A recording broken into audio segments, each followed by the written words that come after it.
സുഹൃത്തുക്കളെ, ഒരുപാട് കാലം ആഗ്രഹിച്ചതാണ് ഈ സ്ഥലത്ത് വരണമെന്ന്.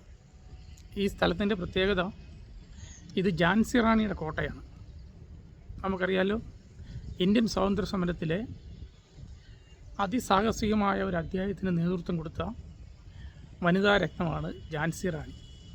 ഝാൻസി റാണിയെ നമ്മൾ ഓർക്കുമ്പോഴെല്ലാം, പ്രത്യേകിച്ച് ഝാൻസി റാണിയുടെ ചരിത്രം പഠിച്ചപ്പോഴെല്ലാം ഈ കോട്ടയിൽ വരണമെന്ന് പല പ്രാവശ്യം ആലോചിച്ചതാണ്. പല കാരണങ്ങളാൽ നടക്കാതെ പോയി.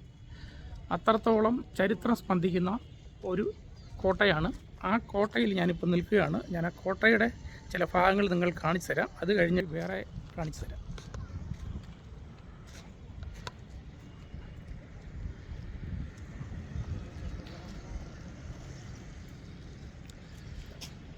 ആർക്കിയോളജിക്കൽ സർവേ ഓഫ് ഇന്ത്യ വളരെ നന്നായിട്ട് തന്നെ ഈ കോട്ടയുടെ എല്ലാ ഭാഗങ്ങളും സംരക്ഷിച്ചിട്ടുണ്ട്. വ്യക്തമായിട്ട് എല്ലായിടത്തും സെക്യൂരിറ്റി ഗാർഡുകളെയൊക്കെ നിർത്തി നന്നായി നോക്കുന്ന ഒരു കോട്ടയാണിത്. ഈ കോട്ടയുടെ കുറച്ച് ഭാഗമാണ് ഇവിടെ നിന്ന് കാണാൻ കഴിയുന്നത്. താഴേക്ക് ബാക്കി ഭാഗങ്ങളുണ്ട്. ഇനി ഞാൻ പ്രധാനപ്പെട്ട കാര്യം പറയാം. അതായത്, ഇന്ത്യൻ സ്വാതന്ത്ര്യ സമരത്തിൽ പങ്കെടുത്ത് മരിച്ച, നേരിട്ട് ബ്രിട്ടീഷുകാരോട് ഏറ്റുമുട്ടി നേരിട്ട് കൊല്ലപ്പെട്ട 2 ഭരണാധികാരികൾ മാത്രമാണ് അക്കാലത്ത് ഇന്ത്യയിലുണ്ടായിരുന്നത്. നമുക്കറിയാം, 568 നാട്ടുരാജ്യങ്ങളുണ്ടായിരുന്നതിൽ ചിലരെല്ലാം ബ്രിട്ടീഷുകാരോട് സമരത്തിനുണ്ടായിരുന്നെങ്കിലും നേരിട്ട് ഏറ്റുമുട്ടി കൊല്ലപ്പെട്ട 2 പേർ. ഒന്ന് ടിപ്പു സുൽത്താൻ, 2 ഝാൻസി റാണി. ഈ 2 പേര് മാത്രമാണ് നേരിട്ട് ഏറ്റുമുട്ടി ബ്രിട്ടീഷുകാരുമായിട്ടുള്ള രക്തം ചൊരിഞ്ഞ് മരിച്ചു വീണത്. അതുകൊണ്ടാണ് ഇന്ത്യൻ ഭരണഘടനയുടെ കയ്യെഴുത്ത് പ്രതിയിൽ വരച്ചു ചേർക്കപ്പെട്ടിട്ടുള്ള 2 ഭരണാധികാരികളുടെ ചിത്രങ്ങളിൽ ഒന്നായി ലക്ഷ്മിഭായ് മാറിയത്. ടിപ്പു സുൽത്താൻ്റെ ചിത്രമുണ്ട്, ലക്ഷ്മിഭായിയുടെ ചിത്രവും ഇന്ത്യൻ ഭരണഘടന വരച്ചു ചേർത്തിട്ടുണ്ട്. അത്ര ധീരയും സാഹസികതയും ദേശസ്നേഹിയുമായിരുന്നു ലക്ഷ്മിഭായ് എന്നതാണ് അത് തെളിയിക്കുന്നത്. അപ്പോൾ ആ ലക്ഷ്മിഭായിയുടെ കോട്ടയിലെ പ്രത്യേകതയുള്ള ഒരു സ്ഥലം ഞാൻ നിങ്ങളെ കാണിച്ചു തരാമെന്ന് പറഞ്ഞത് ഇതാണ്.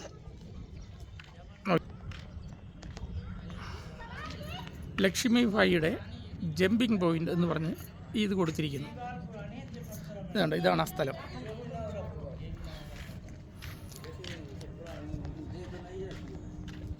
Jumping point. ഈ ജമ്പിങ് പോയിൻറ്റിൽ എന്താണെന്ന് മനസ്സിലായോ? ചരിത്രം വായിച്ചിട്ടുള്ളവർ ചിലർക്ക് മനസ്സിലായിട്ടുണ്ടാവും. അതായത്, ലക്ഷ്മിഭായി അവരുടെ ഭർത്താവ് വിവാഹം കഴിച്ചു കഴിഞ്ഞ് അവരൊന്നിച്ച് ജീവിക്കുമ്പോൾ അവർ കുട്ടികളുണ്ടായില്ല. അങ്ങനെ വരുമ്പോൾ രാജാവിൻ്റെ സഹോദരിയുടെ മകനെ ദത്തെടുക്കുകയാണ്. ആ കുഞ്ഞിനെ ദത്തെടുത്ത് അധികം കഴിയുന്നതിന് മുമ്പ്, ഏകദേശം 2 വർഷം കഴിയുമ്പോഴത്തേക്കും രാജാവ് മരണപ്പെടുകയാണ്. അങ്ങനെ രാജാവ് മരണപ്പെട്ട് കഴിഞ്ഞപ്പോൾ ലക്ഷ്മിഭായിയെ രാജ്യത്തെ ജനങ്ങൾ റാണിയായിട്ട് അംഗീകരിച്ചെങ്കിലും ബ്രിട്ടീഷുകാർ, ഈസ്റ്റ് ഇന്ത്യ കമ്പനി ബ്രിട്ടീഷുകാർ അത് അംഗീകരിക്കാൻ തയ്യാറായില്ല. അവരോട് രാജ്യം വിട്ടുപോകണം, കോട്ട വിട്ടുപോകണം എന്ന് ആവശ്യപ്പെടുകയാണ്. സ്വാഭാവികമായിട്ടും അവരത് അനുവദിച്ചില്ല. അതിനെതിരായിട്ട് ശക്തമായ ചെറുത്തുനിൽപ്പ് ജനങ്ങളെ അണിനിരത്തിക്കൊണ്ട് അവർ നടത്തി. ആ സമയത്ത് നമുക്കറിയാം, ആദ്യ കലാപത്തിൻ്റെയൊക്കെ സമയമാണ് ബ്രിട്ടീഷുകാർക്കെതിരെ. അതിന് നേതൃത്വം കൊടുത്തുകൊണ്ട് ലക്ഷ്മിഭായി കോട്ടയെ തുടർന്നു. ഒടുവിലൊരു ദിവസം ബ്രിട്ടീഷുകാർ വലിയൊരു സൈന്യവുമായിട്ട് വന്ന് ഈ കോട്ട വളഞ്ഞാക്രമിക്കുകയും കോട്ട കീഴടക്കുകയും ചെയ്തു. അവരെ പിടികൂടുന്ന സാഹചര്യം വന്നു കഴിഞ്ഞപ്പോൾ തൻ്റെ കുതിരപ്പുറത്ത് ആ വളർത്തുപുത്രനായ കൈക്കുഞ്ഞിനെയും എടുത്തു വെച്ചുകൊണ്ട് ലക്ഷ്മിഭായി ഈ കോട്ടയുടെ മുകളിൽ നിന്ന് താഴേക്ക് എടുത്ത് ചാടുകയാണുണ്ടായത് കുതിരയായിട്ട്. ആ കുതിര ലക്ഷ്മിഭായിയെയും കൊണ്ട് ഇതിൻ്റെ മുകളിൽ താഴേക്ക് ചാടി ലക്ഷ്മിഭായിയും കൈക്കുഞ്ഞിനെയും കൊണ്ട് ഇവിടുന്ന് രക്ഷിച്ചു കൊണ്ടുപോയി. അങ്ങനെ അവരവിടുന്ന് ചാടിയ സ്ഥലം അതാണ് ഈ കാണിച്ചിരിക്കുന്നത്. ഇവിടെ നിന്നാണ് ചാടിയത്. കറക്റ്റായിട്ട് ആ ചാടിയ സ്ഥലം ഈ പോയിൻ്റാണ്. ഇതിൻ്റെ മുകളിൽ നിന്നാണ്. ഇതിൻ്റെ മുകളിൽ നമുക്കത് കാണാൻ പറ്റില്ല. കോട്ടയുടെ മറ്റു വശങ്ങളൊക്കെ കാണാം. കണ്ടോ, ഇങ്ങനെയാണ്. ഇവിടുന്ന് ചാടി ഈ താഴെ കാണുന്ന വഴികളിലൂടെ, ഈ താഴെ കാണുന്ന ഝാൻസി നഗരത്തിൻ്റെ ഈ വഴികളിലൂടെ അവർ പോയി ഗോളിയോറിൽ എത്തുകയുണ്ടായത്. അങ്ങനെ ഈ നഗരത്തിൽ നിന്ന് കൈക്കുഞ്ഞുമായി രക്ഷപ്പെട്ടു പോയി ഗോളിയോറിലെത്തി. അവിടെയും പോരാട്ടം തുടരുകയാണ് ലക്ഷ്മിഭായി ചെയ്തത്. ഒടുവിൽ പോർക്കളത്തിൽ ബ്രിട്ടീഷ് സൈന്യവുമായുള്ള ഏറ്റുമുട്ടലിൽ ഗുരുതരമായി പരിക്കേറ്റ് അവർ കൊല്ലപ്പെടുകയാണ് ഉണ്ടായത്.